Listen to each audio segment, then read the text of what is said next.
حرام ہے ایسی بات کوئی نہیں ہے.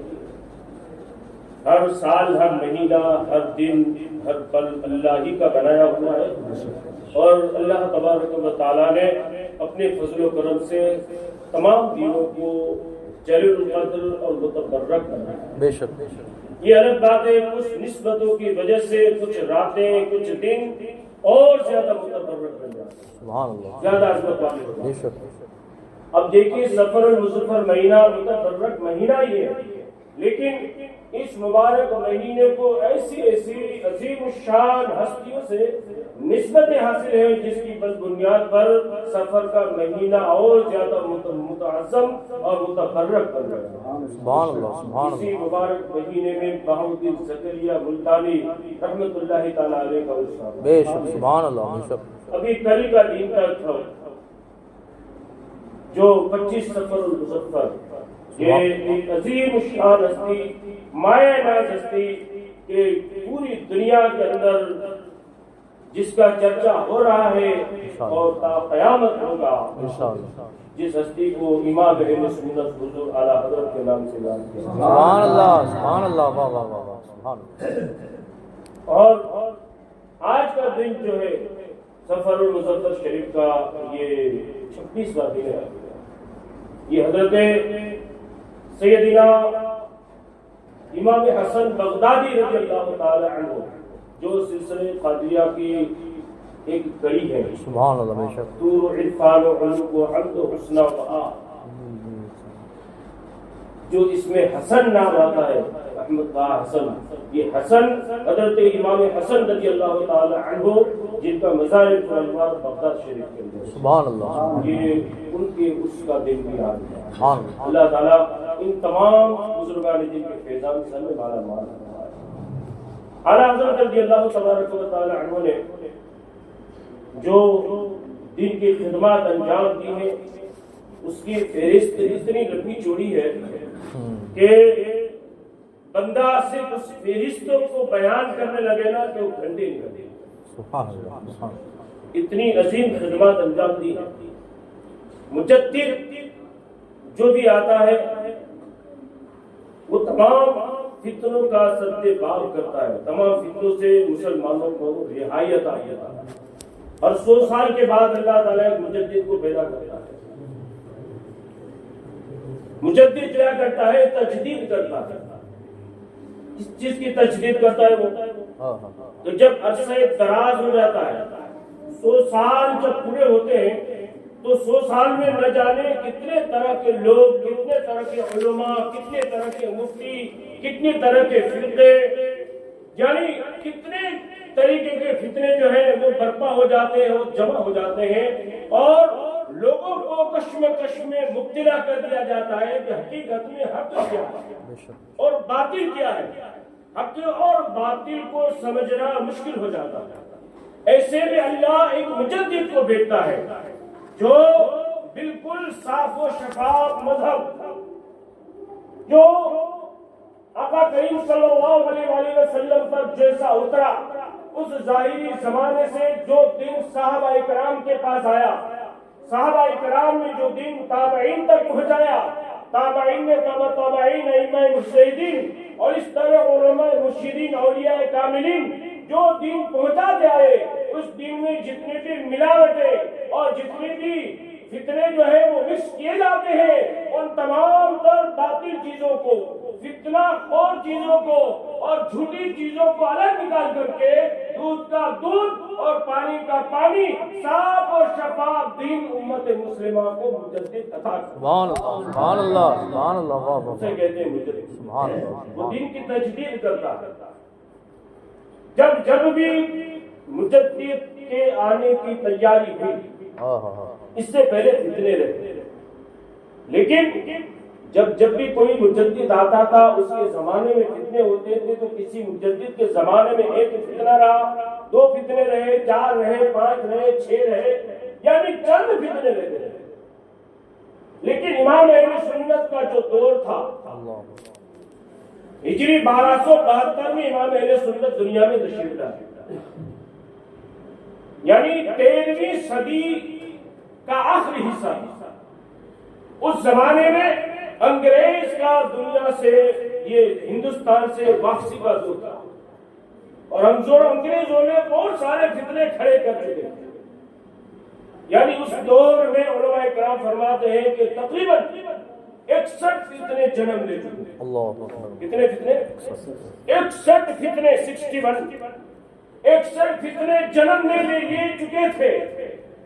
قادیانی کا فتنہ، وہابی کا فتنہ، دیوبندیوں کا فتنہ، نیچریوں کا فتنہ، تہریوں کا فتنہ، سلے کلیوں کا فتنہ، معتزلیوں کا فتنہ، رافضیوں کا فتنہ، خارجیوں کا فتنہ، نقشبیوں کا فتنہ، یعنی بہت سارے، یعنی 61 فتنے تھے. تو میری سمجھ کے مطابق ایسا لگتا ہے کہ 61 فرقے جنم لے چکے تھے. 61 فرقے جنم لے چکے تھے. اب ہر خانقاہ کے اندر جو ہے وہ خاموشی تھی. کسی جگہ ان سارے فرقوں کو، سارے باطل فرقوں کا مقابلہ کرنے والا ظاہری طور پر کوئی نظر نہیں آ رہا ہے. کسی خانقاہ سے اتنی اونچی آواز نہیں آ رہی تھی کہ نہ قلم سے کوئی اس طریقے کی کتابیں لکھی جا رہی تھی کہ جس سے ان تمام فتنوں کا سد باب ہو. لیکن سبحان اللہ، اللہ تعالیٰ نے اس ذات کو پیدا کرنے کے لیے بریلی کو منتخب کیا. سبحان اللہ، سبحان اللہ. محلہ میں امام محمد رضا دنیا میں تشریف. سبحان اللہ. واہ واہ واہ واہ. اور وہ سد باب کیا جن کی زندگی کی ایک لائن کچھ آپ کو سناؤں. جو 4 سال کی عمر شریف کے اندر پورا قرآن شریف نازلہ جو ہے وہ ختم. سبحان اللہ، سبحان اللہ. نعرہ تکبیر، اللہ اکبر. نعرہ رسالت، مسلک خلا حضرت.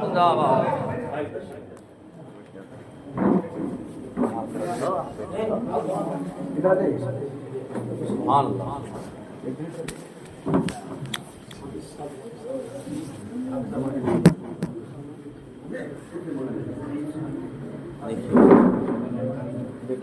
دیکھیے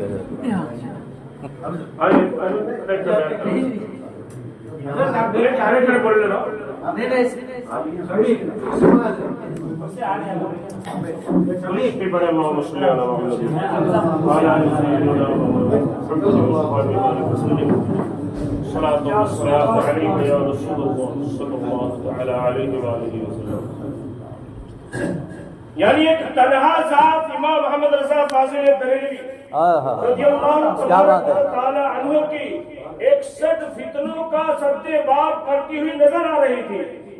61 فتنے چل رہے تھے. یعنی یوں سمجھ لیجئے کہ گویا 61 فرقے جنم لے چکے تھے. ان تمام فتنوں کا جواب امام اہل سنت نے اپنی کتابوں سے اس طرح دیے کہ اس طرح جواب دیے کہ آج تک سارے فرقے ان کسی ایک کتاب کا کسی نے کوئی جواب نہیں دیا. جس ذات پاک کا عالم یہ تھا کہ 4 سال کی عمر شریف کے اندر جنہوں نے نازلہ قرآن شریف ختم کر لیا تھا، 3 سال کی عمر کے اندر فصیح و بلیغ عربی بولے کرتے تھے. 6 سال کی عمر شریف کے اندر عید میلاد کے موقع پر جنب غفیر علماء کے مجمع میں جنہوں نے سورہ والضحیٰ کی تفسیر بیان کی. سبحان اللہ، سبحان اللہ. وہ ذات جو 8 سال کی عمر شریف کے اندر ہدایت النو جس کتاب کو پڑھنا مشکل ہے اس کی عربی کے اندر شرح لکھا رہی ہے. 8 سال کی عمر میں تھانوی کو بولتے ہیں کہ یہ ایک ساتھ مدرسے میں پڑھتے تھے اور جو ہے یہ مدرسے کا معذاللہ یہ آپسی مولویوں کا جھگڑا ہے. حقیقت میں ایسا نہیں ہے. 1272 میں امام اہل سنت دنیا میں تشریف لائے اور تھانوی 1280 میں دنیا میں پیدا ہوا. تھانوی 1280 میں دنیا میں پیدا ہوا. تھانوی جب 5 سال کا ہوا میرا امام اس وقت کا مفتی بن چکا. سبحان اللہ، سبحان اللہ. واہ واہ واہ. میرا امام اس وقت کا مفتی بن چکا تھا کیونکہ 13 سال 10 مہینے اور 6 دن میں سب سے پہلا فتویٰ امام اہل سنت نے عطا فرمایا. سبحان اللہ، سبحان اللہ، سبحان اللہ، سبحان اللہ. وہ بھی رضاعت کا مسئلہ آیا تھا. رضاعت کے مسئلے، طلاق کے مسائل، جائیداد کے مسائل، نکاح کے مسائل، یہ ایسے مسائل ہوتے ہیں جو بڑے پیچیدہ ہوتے ہیں. وقت کے بڑے بڑے مفتی بھی جو ہے وہ کتابیں کھنگالنے کے بعد بمشکل ان کی جوابات ادا فرماتے ہیں، لیکن سوال رضاعت کا آیا، وہ بھی ایسا آیا، اس طریقے کا سوال آیا رضاعت کا مسئلہ کہ کسی بچے نے کسی عورت کے دودھ کو نگل تو گیا لیکن منہ سے پستان سے دودھ نہیں پیا، پستان سے دودھ نہیں پیا،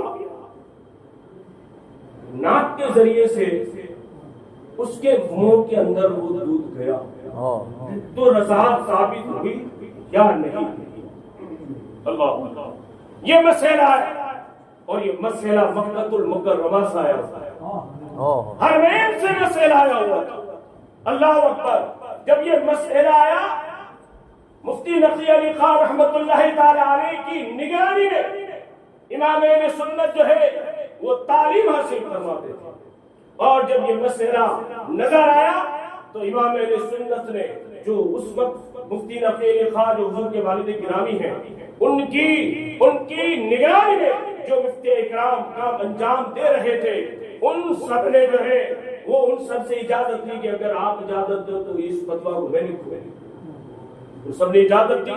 اب امام اہل سنت کا طریقہ تھا کہ کوئی بھی مسئلہ بیان فرماتے تو ہماری طریقے سے یہ ایسا نہیں کہ یہ جائز ہے یہ ناجائز ہے، یہ حلال ہے یہ حرام ہے، ہمارے پاس اتنا چھوٹا سا مشکل سے جواب ہوتا ہے، لیکن امام اہل سنت کی عادت ہوتی ہے کہ جب بھی کوئی مسئلہ بیان کرتے ہیں زیادہ تر امام اہل سنت جو ہے وہ بہت سارے ایسے سوالات ہیں جن کے جواب میں پورے رسالے لکھتے ہیں۔ سبحان اللہ، سبحان اللہ، سبحان اللہ، بے شک سبحان اللہ۔ ابھی میں رضویہ شریف کا مطالعہ کر رہا تھا 4 دن پہلے، تو اس میں ایک مسئلہ پوچھا گیا امام اہل سنت کو کہ پنج وقتہ نماز یا نماز عشاء سب سے پہلے کس نے پڑھی، اور یہ صرف خصوصیات امت محمدی ہے، خصوصیات حضور کریم صلی اللہ علیہ وسلم ہے، یا کسی نے بھی پڑھی؟ اللہ، چھوٹا سا جواب تھا، صرف اتنا جواب آپ فرما دیتے کہ یہ خصوصیات مصطفیٰ صلی اللہ علیہ وسلم میں سے یا صرف امت محمد کو یہ عطا کی گئی ہے تو بھی جواب ہو جاتا، لیکن امام اہل سنت نے اس پر تقریباً 72 صفحات کا جواب دیا، اور قرآن کریم اور احادیث کا انبار لگائے، اور جتنی اس کی خصوصیات ہے، یہاں تک کہ کعب ابن احبار کی روایتیں جو دور شریف کے اندر لکھی ہوئی تھی ان روایتوں کو بھی امام اہل سنت نے ذکر کیا۔ سبحان اللہ، اور لمبا چوڑا جواب ہے، سبحان اللہ۔ یہ مقصد کہنے کا یہ ہے کہ امام اہل سنت بہت سارے ایسے سوالات تھے جن کے جوابات رسالے میں پائے گئے، اسی طریقے سے، اور طریقہ کار امام اہل سنت کا یہ تھا کہ جب جواب عنایت فرماتے تو سب سے پہلے اسلام میں کس چیز کا ویلو ہے؟ سب سے پہلے قرآن، امام اہل سنت قرآن کے دلائل پیش کرتے، پھر احادیث کے دلائل پیش فرماتے، اس کے بعد صحابہ کے اقوال پیش فرماتے، اس کے بعد ائمہ مجتہدین کے اقوال پیش فرماتے۔ بات ختم ہو گئی، لیکن ختم نہیں ہوتی، بات یہاں ختم ہو جاتی ہے جب قرآن کا حوالہ آ گیا، احادیث کا حوالہ آ گیا، صحابہ کے اقوال آ گئے، ائمہ مجتہدین کے اقوال آ گئے، اب بات کچھ باقی نہیں تھی، لیکن میرے امام کی بات باقی رہتی تھی۔ اس کے بعد میں بات اقول باللہ التوفیق، بیٹے کا فقیر یہ کہتا ہے اللہ کی بات، اس کے بعد علم کے سمندر بہا، سبحان اللہ، علم کے سمندر بہاتے، اللہ اکبر۔ تو سوال سے اتنا تھا کہ اگر ناک کے ذریعے سے دودھ کسی بچے کے پیٹ میں چلے جائے رضاعت ثابت ہوتی ہے نہیں ہوتی ہے، تو سوال سے اتنا جواب ہو جاتا کہ ہاں دودھ پیٹ میں جانا مقصد ہے، پیٹ میں دودھ چلا گیا رضاعت ثابت ہو گئی، اتنا جواب کافی تھا۔ لیکن امام اہل سنت نے اس کے جواب میں قرآن مجید کی آیات لکھی، احادیث کریمہ لکھی، صحابہ کے اقوال لکھے، ائمہ مجتہدین کے اقوال لکھے، اس طریقے سے اتنے چھوٹے سے سوال کا جواب امام اہل سنت نے 14 صفحات میں ادا کیا۔ سبحان اللہ، سبحان اللہ، واہ واہ واہ، سبحان اللہ، سبحان اللہ۔ اللہ کا فضل و کرم ہے کہ اللہ نے ہمیں اس امام کی پیروی اس کی محبت عطا کی۔ بے شک، سبحان اللہ، اللہ اکبر، یا رسول اللہ، زندہ باد، سبحان اللہ، سبحان اللہ۔ 13 سال 10 مہینہ اور 6 دن کی عمر کے اندر امام اہل سنت وقت کے مفتی ہو چکے۔ سبحان اللہ۔ تو پھر مطالعہ جاری تھا.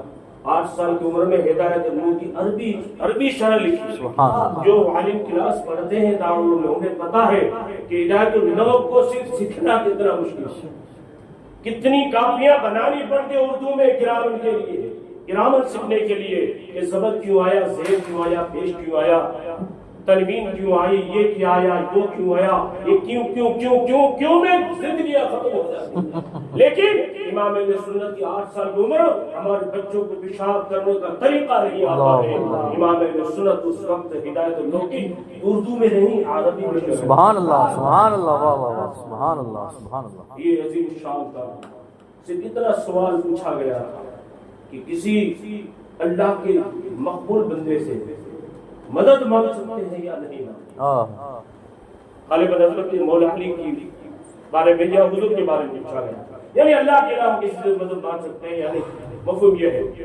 اس پر الامن والعلا کتاب لکھی امام اہل سنت نے.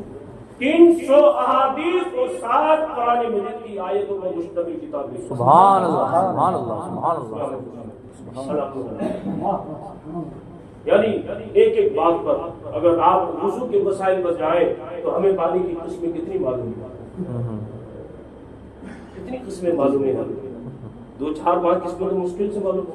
اگر میں پوچھ لوں اس وقت کہ پانی کا رنگ کیسا ہے,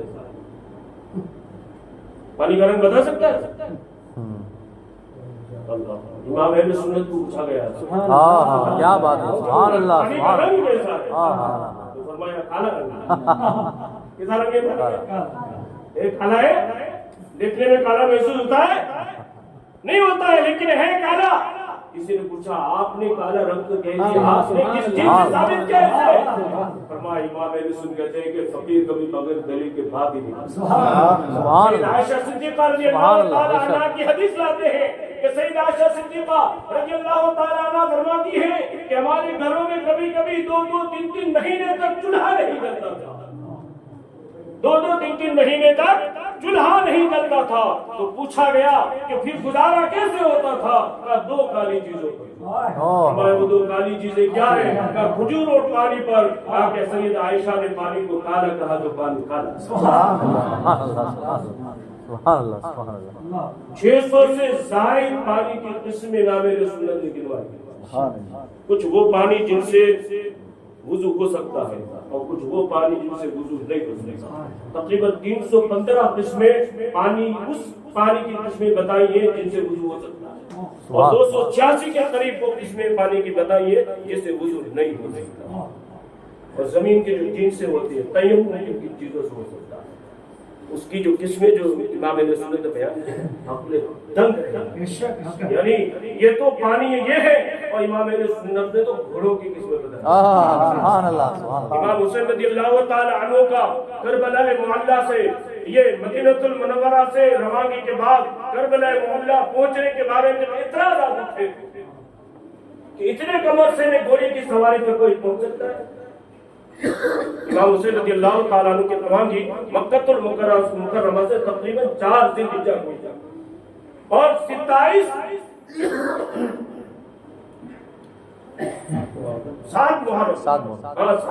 محرم کو امام حسین رضی اللہ تعالیٰ عنہ کربلا معلیٰ میں پہنچ گئے.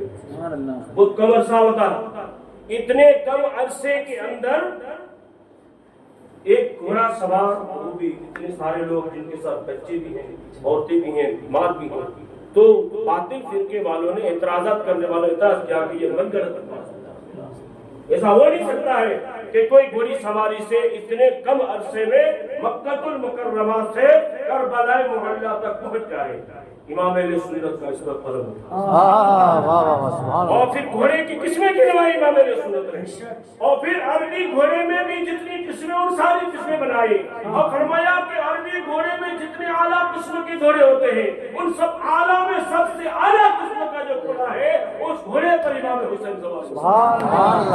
اور پھر جو راستے پڑتے ہیں ان راستوں کی کیا حالات ہے, اس راستے میں کہاں جو ہے وہ ریت ہے, کہاں پہاڑیاں ہیں, کہاں کس طریقے کا راستہ ہے. امام نے سنت پورا جغرافیہ بیان کیا. سبحان اللہ, واہ واہ واہ, پورا جغرافیہ بیان کیا کہ امام حسین تشریف لے گئے مکے سے تو کہاں سے چکر لگا کے گئے، یعنی کوئی اللہ نے پورا نقشہ امام اہل سنت کے سامنے رکھ دیا. سبحان اللہ سبحان اللہ لکھتے جائیے اور لکھتے جائیے، سبحان اللہ سبحان اللہ لکھتے جائیے اور لکھتے جائیے، اور ثابت کر دیا کہ اتنے گھنٹے میں وہاں پہنچے، اتنے دن میں وہاں پہنچے، فلاں رات وہاں گزاری، فلاں دن کو صبح فجر کے بعد یہاں سے اس طرح نکلے. یعنی ثابت کیا کہ یقیناً امام حسین اتنے دنوں میں 7 محرم کو کربلا معلیٰ پہنچے. سبحان اللہ سبحان اللہ بہت واہ واہ واہ.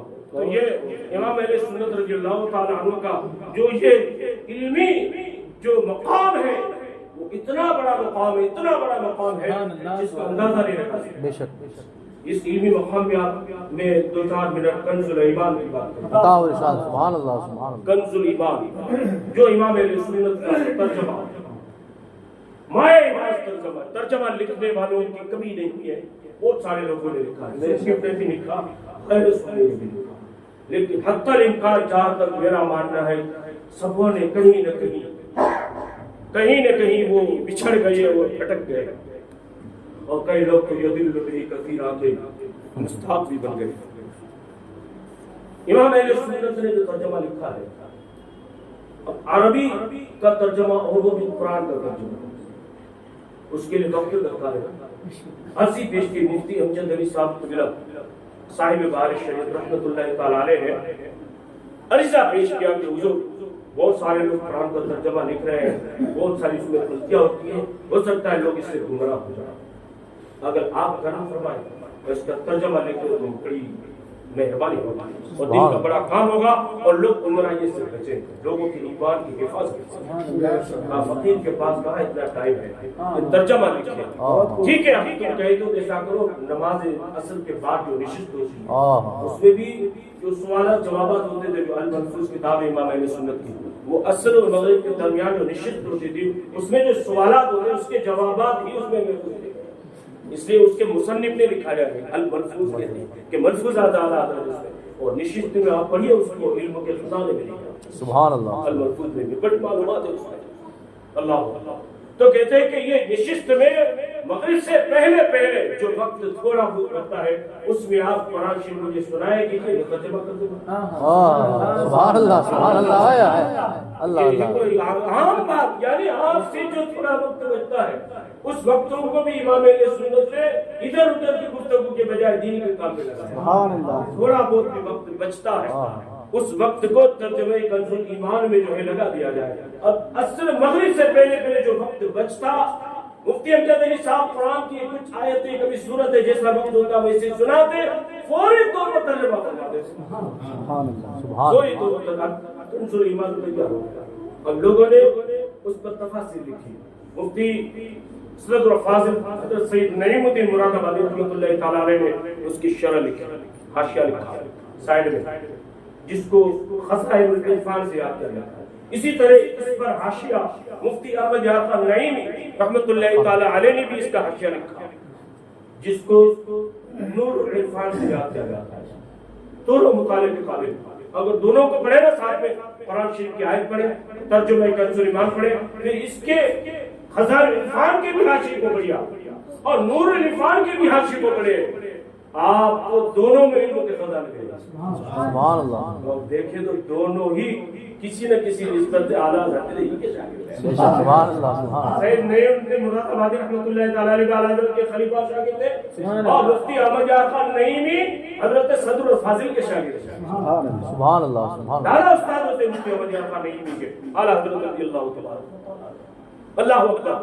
تو بات یہ کر رہا تھا نور العرفان میں نے پڑھا، جب اس کے حاشیے پڑھ رہے تھے تو کچھ آیتوں کے ترجمے کے بعد حاشیہ جو تفسیر کے لیے لکھا جاتا ہے، چھوٹی تفسیر ہوتی ہے، تو امام مفتی احمد یار خان نعیمی رحمۃ اللہ تعالی لکھتے میں اس کی شرح یا اس کا حاشیہ کیا لکھوں، اس کا ترجمہ ہی قرآن آیت کی تفسیر. سبحان اللہ سبحان اللہ اس کا ترجمہ ہی تفسیر. سبحان اللہ سبحان اللہ. اور ترجمہ لکھنے والوں میں پڑھ کے اس کی ایک مثال پیش کروں. آج میں بچی ہے، اس کے بعد قرآن وغیرہ سب کرنا. قرآن شریف کی ایک آیت ہے، ان الذين كفروا سواء عليهم أنذرتهم أم لم تنذرهم لا يؤمنون.